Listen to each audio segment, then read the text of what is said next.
रात के समय चारों तरफ कोहरा होता है। उसी कोहरे में रमेश हाथ में मूली लिए हुए घर आता है और अपनी पत्नी सुधा से बोलता है, अरे बाप रे बाप, आज तो बहुत ज्यादा ठंड है बाहर। सुधा, तुम ये मूली लो और जल्दी से गर्मा गर्म मूली के पराठे बना दो। ठंड के मौसम में मूली के पराठे खाने का एक अपना अलग ही स्वाद है। सुधा रमेश के हाथ से मूली लेते हुए बोलती है, आप हाथ मुंह धो लीजिए, मैं अभी मूली के पराठे बनाकर लाती हूँ।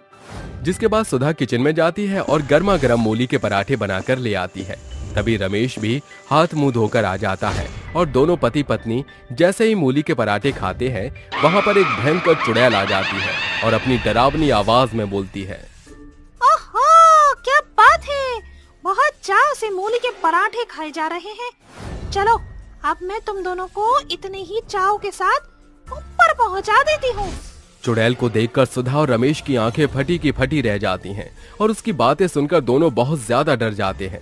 तभी डरते हुए रमेश बोलता है, तुम हमें क्यों मार रही हो? हमने तुम्हारा क्या बिगाड़ा है?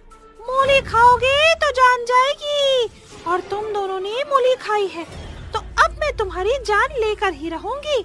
इतना बोलते ही चुड़ैल उन दोनों को मारकर उनके शरीर के टुकड़े टुकड़े कर देती है और सूरज की पहली किरण के साथ धुएं की तरह गायब हो जाती है।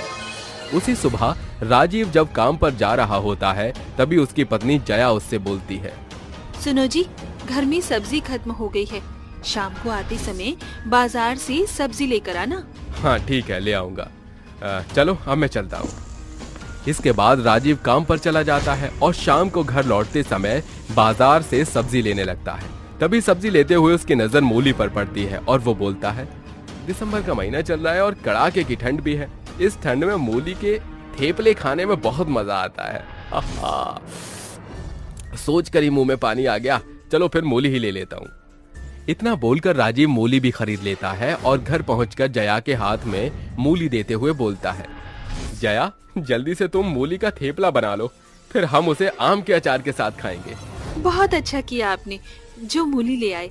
मैं भी कब से मूली का थेपला खाने की सोच रही थी, मैं अभी बना कर लाती हूँ। जिसके बाद जया थेपला बनाती है और जैसे राजीव और जया मूली के थेपले को खाते हैं, तभी वहाँ पर चुड़ैल आ जाती है और बोलती है, इन दोनों ने बहुत बड़ी गलती कर दी, अब तुम भी नहीं बचोगे। इतना बोलते ही चुड़ैल उन दोनों को भी बेरहमी के साथ मार डालती है और फिर इसी तरह हर रात चुड़ैल गांव में मूली खाने वाले लोगों को मारने लगती है।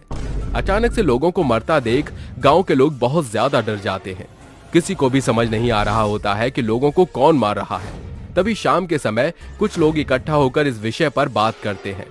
अगर ऐसे ही चलता रहा तो एक दिन इस गांव में एक भी इंसान जिंदा नहीं बचेगा।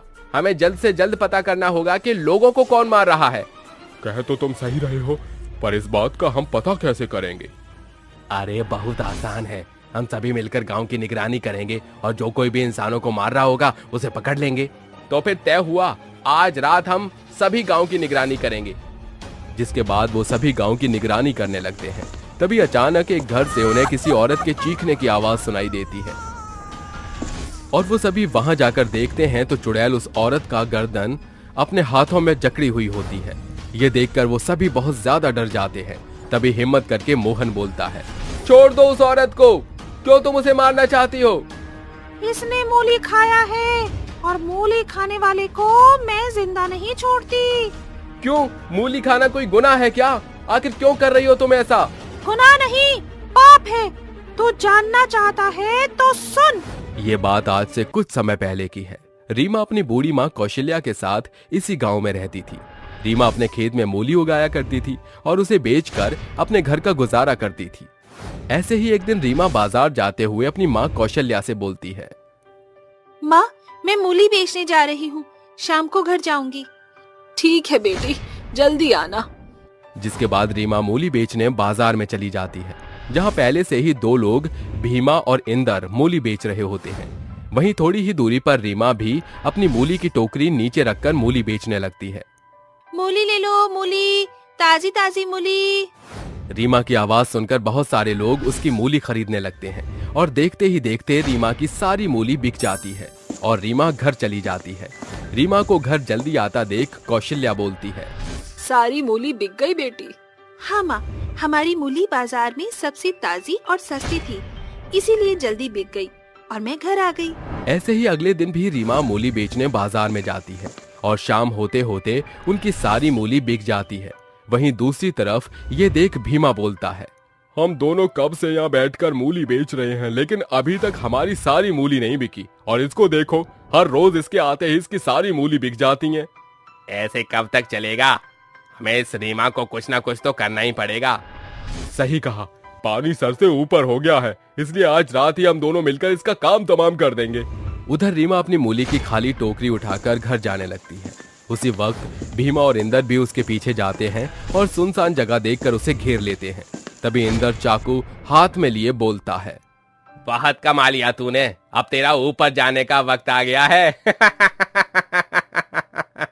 अपने आप को उन लोगों से घिरा हुआ और इंदर के हाथ में चाकू देख रीमा डर जाती है और बोलती है, मत मारो मुझे, मैं अपनी बूढ़ी माँ की इकलौती सहारा हूँ, छोड़ दो मुझे।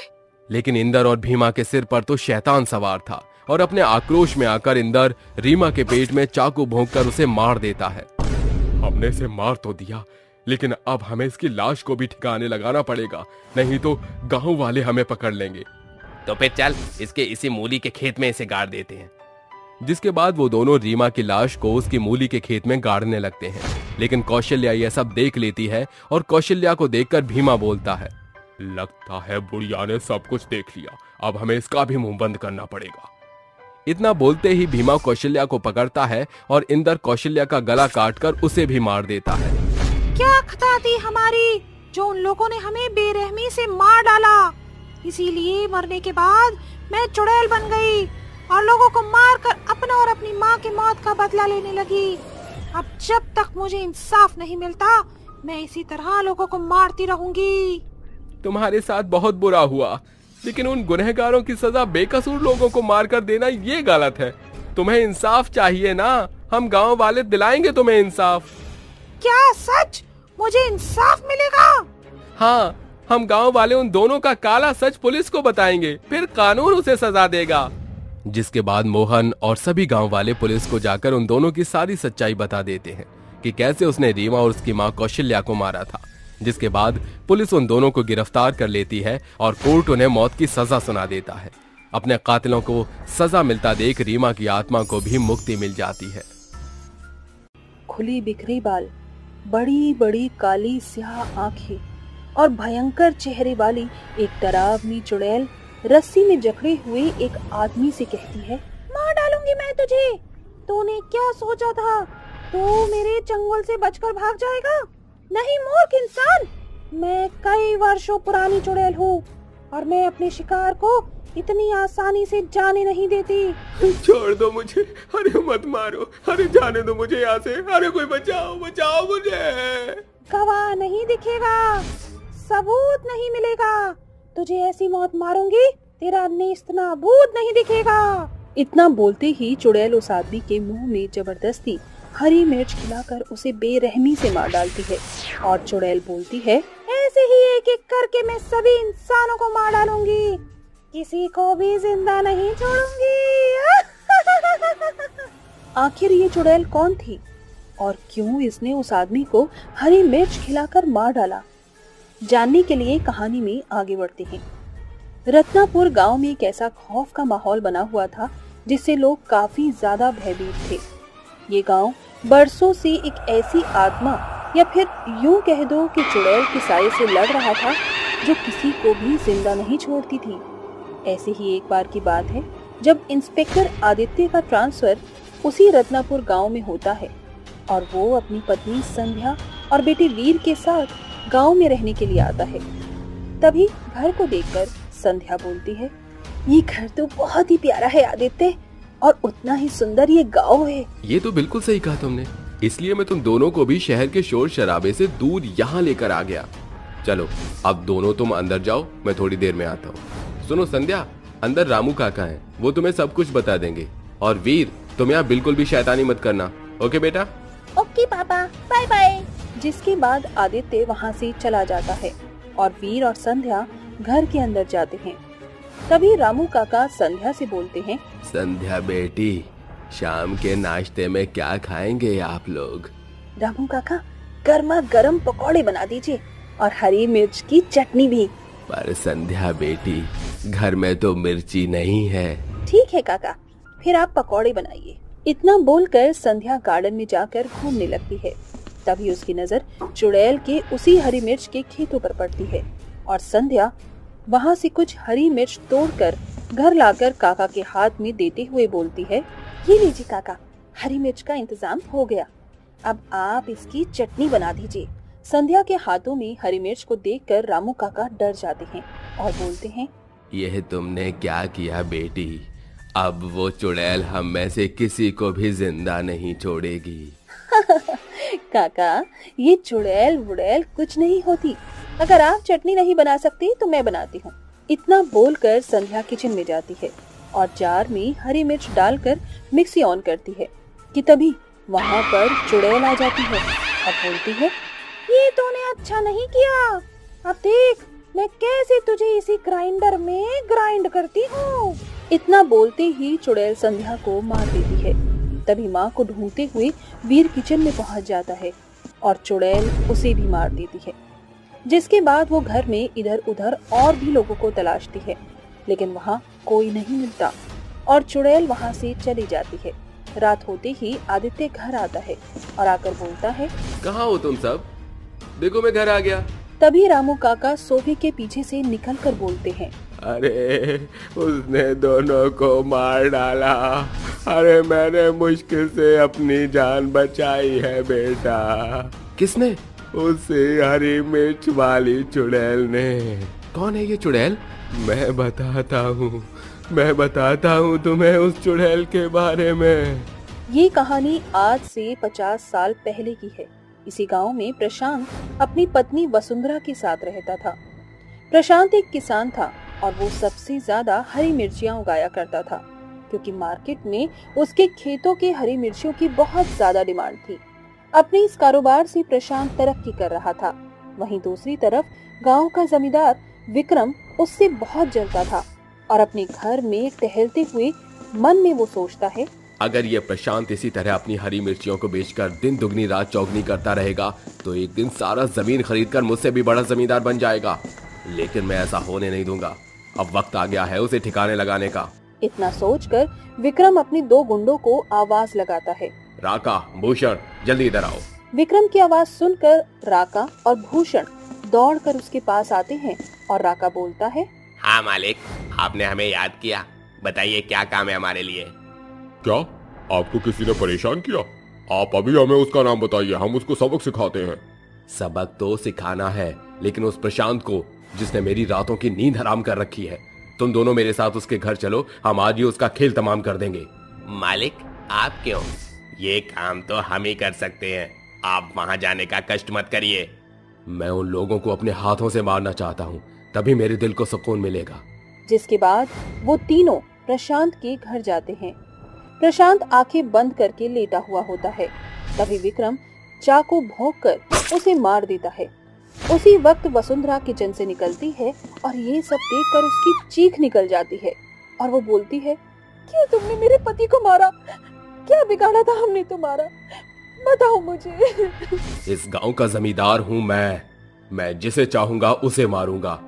हाँ, मारा तेरे पति को, बता तू क्या करेगी? मैं तुम्हारा ये सच गांव वालों को बताऊंगी और फिर कानून से तुम्हें सजा भी दिलवाऊंगी। क्या बोला तूने? तुम मेरा सच गांव वालों को बताएगी? अब देख मैं तेरी कैसे बोलती बंद करता हूँ। राका, भूषण, पकड़कर बांध दो इसे। तभी राका और भूषण वसुंधरा के हाथ पैर रस्सी से बांध देते हैं और विक्रम उसकी किचन से हरी मिर्च को हाथ में उठाकर बोलता है, ये हरी मिर्ची तेरे खेत की है ना? देख यही हरी मिर्च कैसे तेरी मौत का कारण बनती है।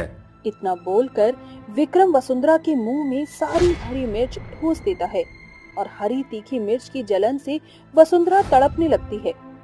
रोते रोते वसुंधरा की आंखों से खून बहने लगता है और जमीन पर वो तड़प तड़प कर दम तोड़ देती है। जिसके बाद विक्रम उन दोनों की लाश को उनकी हरी मिर्च के खेतों में दफना देता है। जिसके बाद वसुंधरा मरकर चुड़ैल बन गई और उसने अपने साथ हुए अन्याय का बदला जमींदार और उसके दोनों गुंडों को मार कर ले लिया। लेकिन फिर भी उसकी आत्मा को शांति नहीं मिली और उसने आक्रोश में आकर गांव में अपना आतंक फैलाना शुरू कर दिया। काका, कोई तो उपाय होगा उसे खत्म करने का।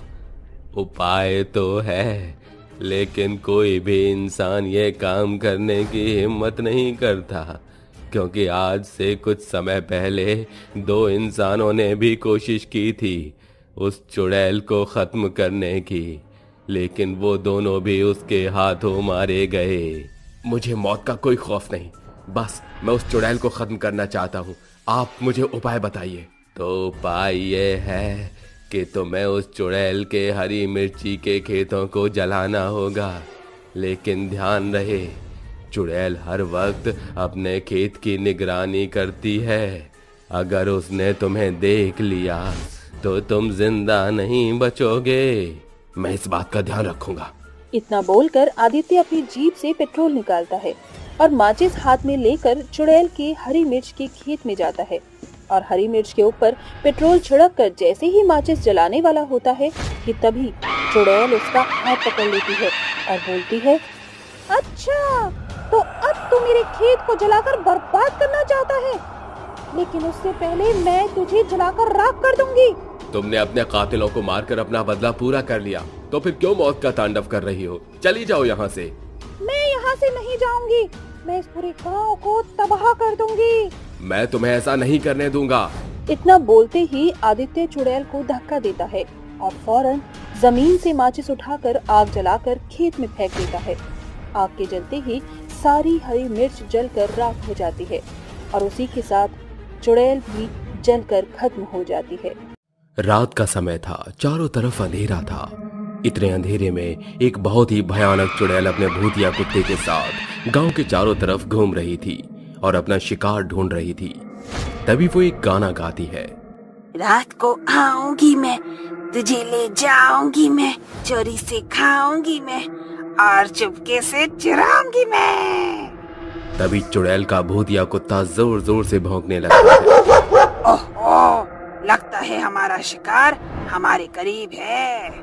तभी चुड़ैल को एक मोटा आदमी सड़क के किनारे शराब के नशे में पड़ा हुआ दिखाई देता है, जिसे देखते ही चुड़ैल के मुंह में पानी आ जाता है। क्या बात है, एकदम मोटा और गोलो मोलो शिकार हाथ लगा है आज तो।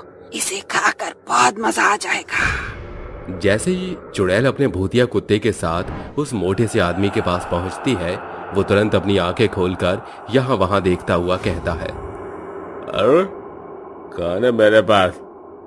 अगर कोई मेरे पास आया तो मैं उसे मार दूंगा। चले जाओ, अरे चले जाओ यहाँ से, मुझे परेशान मत करो। क्या खुशबू आ रही है इसके शरीर से, इसका मांस तो बहुत ही टेस्टी होगा। चुड़ैल उस आदमी के पास जाती है और अपने नुकीले नाखून से उसकी गर्दन पकड़ लेती है, जिसके बाद चुड़ैल उससे कहती है, अब कहाँ जाएगा तू बचकर मुझसे। ये सब देखकर उस मोटे आदमी का पूरा नशा उतर जाता है और वो चुड़ैल को देखकर घबराने लगता है, जिसके बाद वो उसे कहता है, चुड़ैल चुड़ैल मुझे छोड़ दे, मुझे जाने दे। मैंने तेरा क्या बिगाड़ा है? तो मेरे पीछे क्यों पड़ी है? तुझे खाकर मैं अपने पेट की गुड़ गुड़ खत्म करूंगी। बहुत जोरों से भूख लगी है, चल शेरू तू भी अपना भोजन खा ले। चुड़ैल के ये कहते ही भूतिया कुत्ता उस मोटे आदमी के पैरों को अपने मुंह में भरकर खाने लगता है। वहीं दूसरी तरफ चुड़ैल उस आदमी की गर्दन पकड़कर खाने लगती है। ऐसे ही दोनों मिल बांटकर उसे खा जाते हैं। बचा कुचा वो वहीं छोड़ देते हैं, जिसके बाद वो दोनों वहां से गायब हो जाते हैं। अगले दिन सुबह जब गांव के सभी लोग उस मोटे से आदमी की इतनी बुरी हालत देखते हैं, तो गांव के सभी लोग इतनी दर्दनाक मौत देखकर बहुत घबरा जाते हैं और आपस में बात करने लगते हैं। अरे बहन, देखो तो सही, कितनी बुरी तरह और बेरहमी से इस आदमी को मारा गया है। पता नहीं किसका काम है ये। अरे जरा इसके शरीर पर निशान तो देखो, ऐसा लग रहा है जैसे किसी ने इसे नोचा है। लगता है किसी जंगली जानवर ने इसको खाया होगा। अरे नहीं बहन, ये तो उस चुड़ैल और उसके भूतिया कुत्ते का काम है। उसी ने इस आदमी को खाया है, क्योंकि कल रात जब मैं पानी पीने के लिए उठी थी तो मेरी नजर अपने घर की खिड़की से बाहर की तरफ पड़ी, जिसके बाद मैंने देखा कि एक चुड़ैल अपने भूतिया कुत्ते के साथ इस आदमी को खा रही थी। क्या कहा? चुड़ैल और भूतिया कुत्ता? हे भगवान, अब हमारा क्या होगा? मुझे तो विश्वास ही नहीं हो रहा कि हमारे गांव में भी चुड़ैल और भूतिया कुत्ते का साया है। अगर इन्हें जल्दी से गांव से बाहर नहीं भगाया गया तो पता नहीं हमारे गांव का क्या होगा। बात तो पते की है, हमें इसका कोई ना कोई समाधान तो करना ही होगा। ये सोचकर सभी लोग अपने अपने कामों में लग जाते हैं। वहीं रात होते ही चुड़ैल और भूतिया कुत्ता अपना अगला शिकार ढूंढने के लिए गांव में यहाँ से वहां घूमने लगता है। तभी चुड़ैल को पूरे गांव में कोई भी नजर नहीं आता, जिसके बाद चुड़ैल बहुत गुस्सा होने लगती है कि तभी उसकी नजर एक टूटी फूटी झोपड़ी के अंदर पड़ती है, जिसके अंदर से पीले रंग की रोशनी बाहर निकल रही थी। देख शेरू, मुझे उस झोपड़ी के अंदर रोशनी निकलती हुई नजर आ रही है। लगता है वहाँ पर कुछ लोग बैठे होंगे, वो भी आग जलाकर। चल, उन्हें उसी आग में भून कर खाएंगे। अरे शेरू, इतनी अजीब तरह क्यों भौंक रहा है? पागल हो गया है क्या? देख, हमारा शिकार हमारे सामने है और तू है कि चलने को तैयार ही नहीं है। चुड़ैल का भूतिया कुत्ता अजीब सा बर्ताव करने लगता है, लेकिन चुड़ैल उसे अपने साथ उस झोपड़ी की तरफ ले जाती है। जैसे ही चुड़ैल झोपड़ी के अंदर पहुंचती है, वहां गांव की कुछ औरतें एक अघोरी बाबा के साथ बैठी होती हैं। अघोरी बाबा 3 घेरों के अंदर बैठा हुआ अग्नि के सामने एक यज्ञ कर रहा था। जैसे ही चुड़ैल और भूतिया कुत्ता उस झोपड़ी के अंदर पहुंचते हैं, अघोरी बाबा अपनी आंखें खोलते हैं और उन्हें देखकर उनसे कहते हैं, कहां से आई है तू चुड़ैल, और इन गांव वालों को क्यों परेशान कर रही है? आखिर तो इन गांव वालों से क्या चाहती है? तो कौन होता है मुझसे ये पूछने वाला? अबे जा बे अघोरी, तेरे जैसे मेरा कुछ नहीं बिगाड़ सकते। तू जानती नहीं है चुड़ैल, मैं तेरा क्या हाल करूंगा। मुझे ललकार कर तूने बहुत बुरा किया है, अब तुझे इसका अंजाम भुगतना होगा। तेरे लिए तो मेरा कुत्ता ही काफी है। जा शेरू, अपने भोजन का शिकार कर। जब भूतिया कुत्ता छलांग मारकर अघोरी बाबा के पास जाने की कोशिश करता है, वैसे ही उस भूतिया कुत्ते को बहुत ही जोर से करंट लगता है, क्योंकि जिस घेरे के अंदर अघोरी बाबा बैठे हुए थे वो बहुत ही शक्तिशाली था, जिसकी वजह से वो कुत्ता बहुत दूर जाकर गिरता है और जख्मी हो जाता है। अपने भूतिया कुत्ते को जख्मी देखकर चुड़ैल को बहुत ज्यादा गुस्सा आता है, जिसके बाद वो अपनी शक्तियों से अघोरी बाबा के ऊपर वार करती है, लेकिन उसका वार लौटकर उसके पास वापस आ जाता है और वो भी घायल हो जाती है। देख चुड़ैल, मैंने कहा था ना कि तू मेरा कुछ नहीं बिगाड़ सकती। अब मुझे सीधी तरह बता दे कि तू चाहती क्या है और इन गांव वालों को क्यों परेशान कर रही है? इन गांव वालों ने मेरे साथ बहुत बुरा किया। इन्होंने मुझे इस गांव से बाहर निकाल फेंका। मेरी गलती क्या थी? क्या विधवा होना इतना बड़ा श्राप है कि मैं गांव में भी नहीं रह सकती थी? मेरा पति मुझे छोड़कर चला गया था। उसके बाद से गांव वालों ने मेरे ऊपर अत्याचार करना शुरू कर दिया। कोई मुझसे बात करना भी पसंद नहीं करता था और एक दिन उन्होंने मुझे गांव से निकालकर जंगल में फेंक दिया। मेरे पास मेरा एक पालतू कुत्ता था जो हमेशा मेरे साथ ही रहा करता था। हम दोनों ने जंगल में ही अपना ठिकाना ढूंढ लिया, लेकिन एक दिन रात के समय गांव के कुछ आदमी मेरी झोपड़ी तक पहुंच गए और उन्होंने मेरे साथ बहुत बुरा किया, जिसके बाद मेरी मृत्यु हो गई। और मेरे जाने के बाद मेरा कुत्ता भी मेरे गम में जल बसा। मरने के बाद हम दोनों की आत्मा को शांति नहीं मिली, जिसके बाद हम लोग गांव के लोगों से बदला लेने के लिए गांव में पहुंच गए।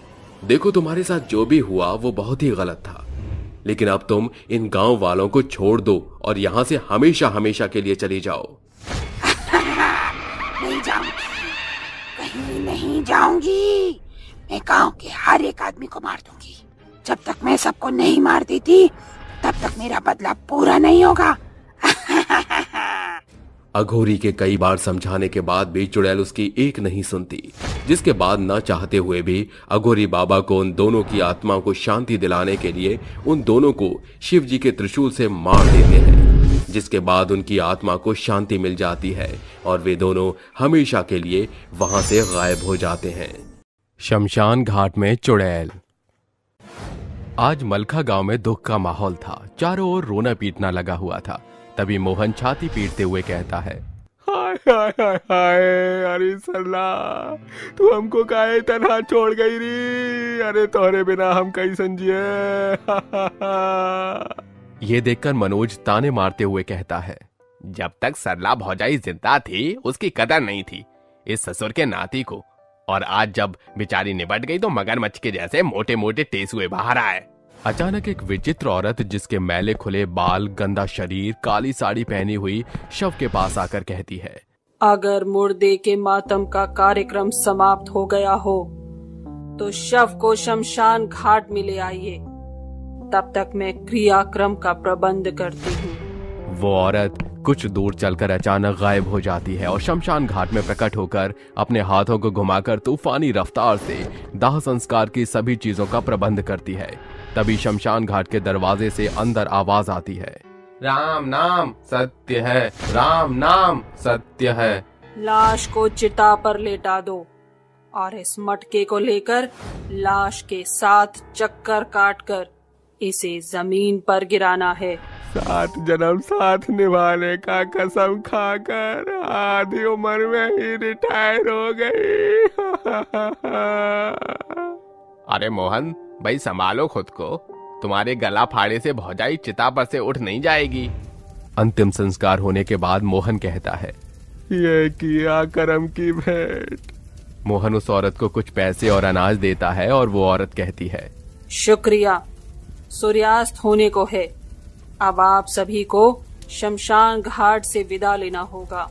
और तुम? मेरे लिए तो ये शमशान घाट ही मेरा घर है। सभी के जाने के साथ शमशान घाट में घना सन्नाटा छा जाता है और अंधेरा होने के साथ वो अजीब दिखने वाली औरत एक भयानक चुड़ैल बनकर जल रही चिता को देखकर कहती है, बस इसी तरह रोजाना गांव से एक बोझ घटता रहे तो मेरा काम भी होता रहेगा। शमशान घाट के निवासियों, ये रात तुम्हारी है, इस वक्त तुम आजाद हो, बाहर आओ। शमशान घाट की चिताओं की राख से कंकाल उठकर हवा में हाथ लहराकर नाचते हुए कहते हैं, जय मुझको सीता हैया हो, हैया हो, जय मुझको सीता हैया हो, हैया हो। शमशान घाट के मुर्दों, इतनी भी क्या खलबली मचा रहे हो? मुझे इस वक्त बाहर जाना है। मेरे पीछे से तुम शमशान घाट का ख्याल रखना। ओ हुक्म मेरे आका। चुड़ैल पैसे और अनाज को गांव के एक चौखट पर रखकर दरवाजा खटखटाकर गायब हो जाती है। तभी दरवाजा खोलकर 13 वर्षीय अनु चारों तरफ देखकर कहती है, दरवाजे पर तो कोई भी नहीं। अचानक उसकी नजर नीचे रखे सामान और पैसे पर पड़ती है, जिसे उठाकर वो कहती है, इतनी रात में इतना सब कुछ कौन छोड़ गया है? घर के फटे पुराने बिछौने पर मरियल अवस्था में लेटा हुआ अनिल अंदर से करहाते हुए कहता है, इतनी रात में दरवाजे पर कौन है अनु बिटिया? कोई भी नहीं बाबा। अनु चावल दाल से खिचड़ी पकाकर अपने बीमार पिता को खिलाकर कहती है, पता नहीं वो भला इंसान कौन था जिसने दरवाजे पर सामान रखा था। अनु की आंखों में आंसू की बौछार बहने लगी थी। तभी उसकी नजर खिड़की पर खड़ी औरत पर पड़ती है और वो कहती है, कौन हो तुम? मुझे अपना शुभ चिंतक समझो।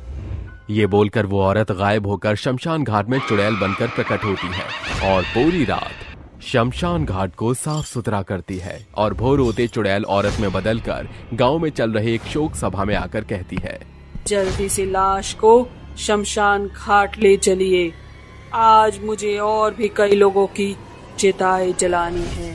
अरे गोलुआ के पापा, हमको भी अपने साथ ले चलो। लिट्टी चोखा खाना कितना पसंद था, बिना लिट्टी चोखा खाए चल बसे, आए हाय। अंतिम संस्कार करने पर उसको 13 भांति के अन्न, कपड़े, ढेरों पैसे मिलते हैं, जिन्हें लेकर चुड़ैल रात में उसी दरवाजे पर छोड़कर जाने लगती है कि अनु उसे रोकते हुए कहती है, रुक जाओ, कौन हो तुम? क्यों कर रही हो तुम हमारी मदद? मुझे अपना करीबी समझो।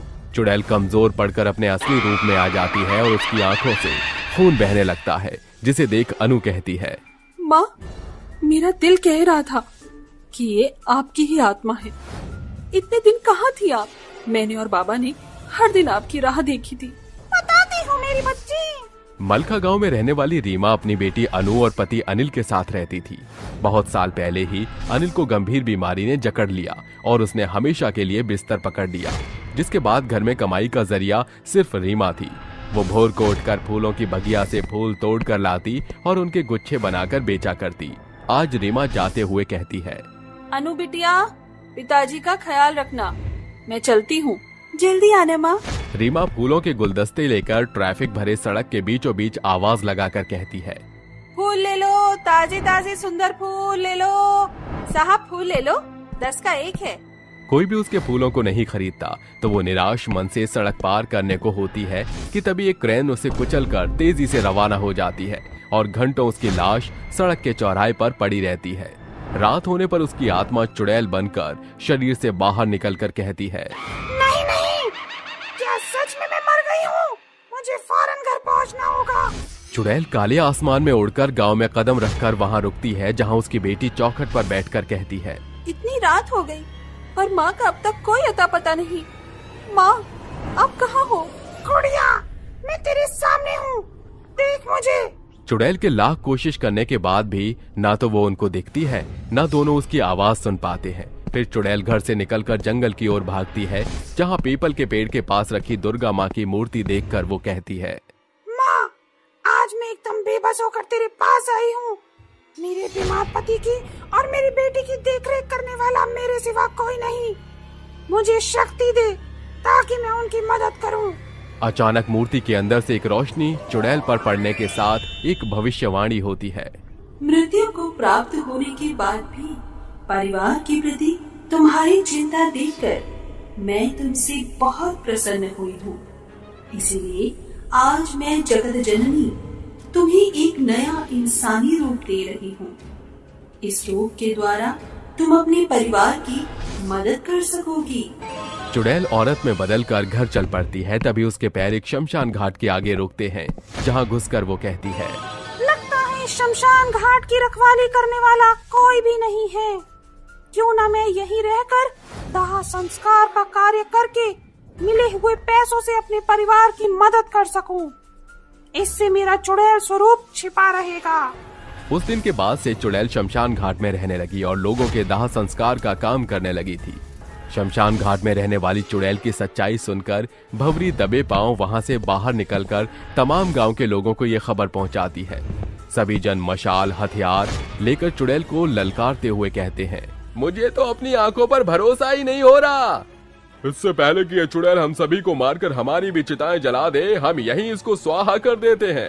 रुक जाओ, मैं तुम्हें भला क्यों नुकसान पहुंचाऊंगी? मैं सिर्फ अपने परिवार के मुंह में यहाँ लौटी हूँ।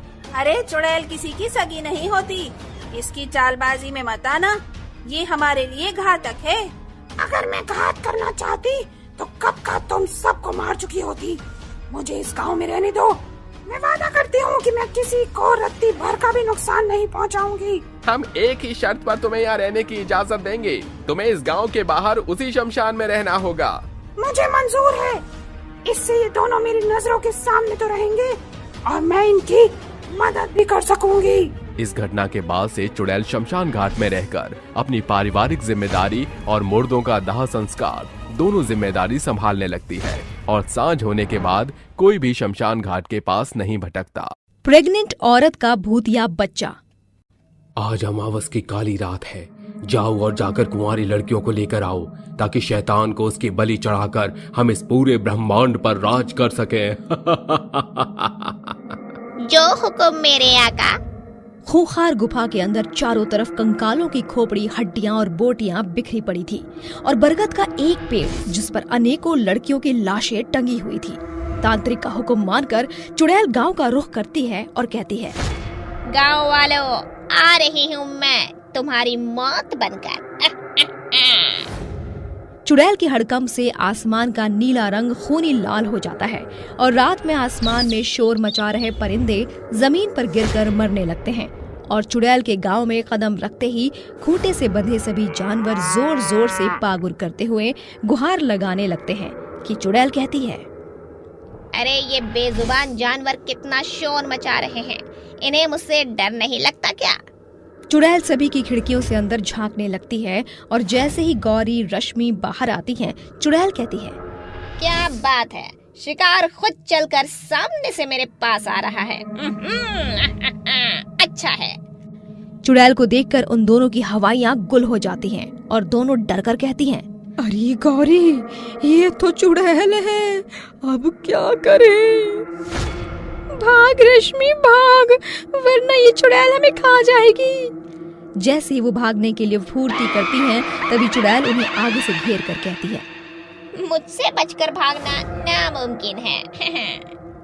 चुड़ैल उनकी गर्दन पकड़कर उन्हें तांत्रिक के आगे फेंक कर कहती है, ये रहा आपका शिकार। शाबाश मेरी भूतनी। ये कैसी शैतानी जगह है? कहाँ है हम आखिर?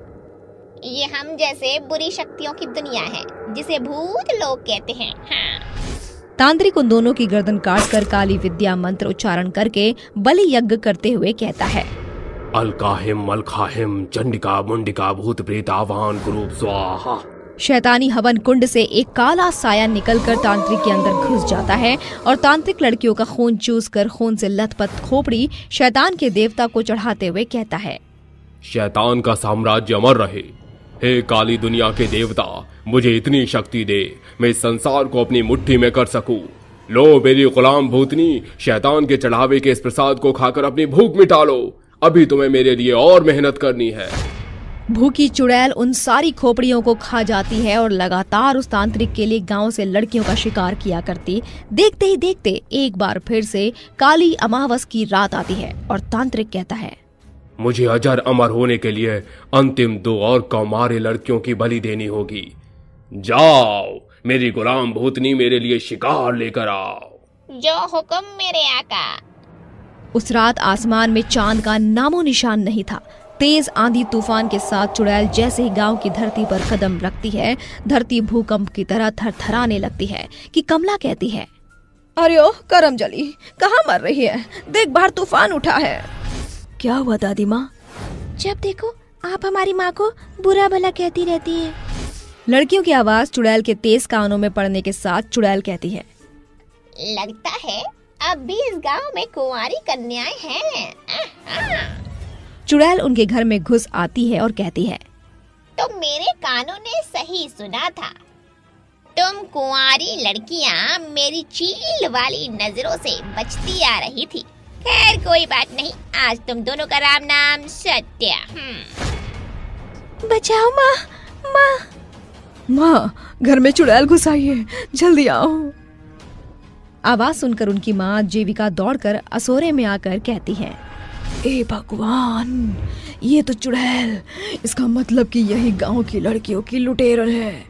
लाख चाहने पर भी चुड़ैल के कदम उनको मारने के लिए आगे नहीं बढ़ पाते और वो भावुक होकर कहती है, ये मेरे दिल में कैसी बेचैनी लग रही है। मैं इन्हें मारने आई हूँ, फिर भी मेरे हाथ क्यों कपकपा रहे हैं। इस चुड़ैल का चेहरा तो मेरी बेटी की सूरत से झांक रहा है। कहीं ये भूतनी सालों पहले कोई मेरी बच्ची तो नहीं। जीविका जैसे ही चुड़ैल के हाथों पर देखती है, उसे गहरा तिल नजर आता है जो उसके और उसके दोनों बेटियों के हाथों पर भी जन्म से बना होता है। तभी राकेश आकर कहता है, ये नहीं हो सकता। राकेश, मैं जान चुकी हूँ कि ये सालों पहले कोई मेरी ही बच्ची है। इससे पहले कि अपनी बहन के खून की प्यासी बन जाए, कहो। बताता हूँ। जीविका और राकेश की शादी को 10 साल बीत चुके थे।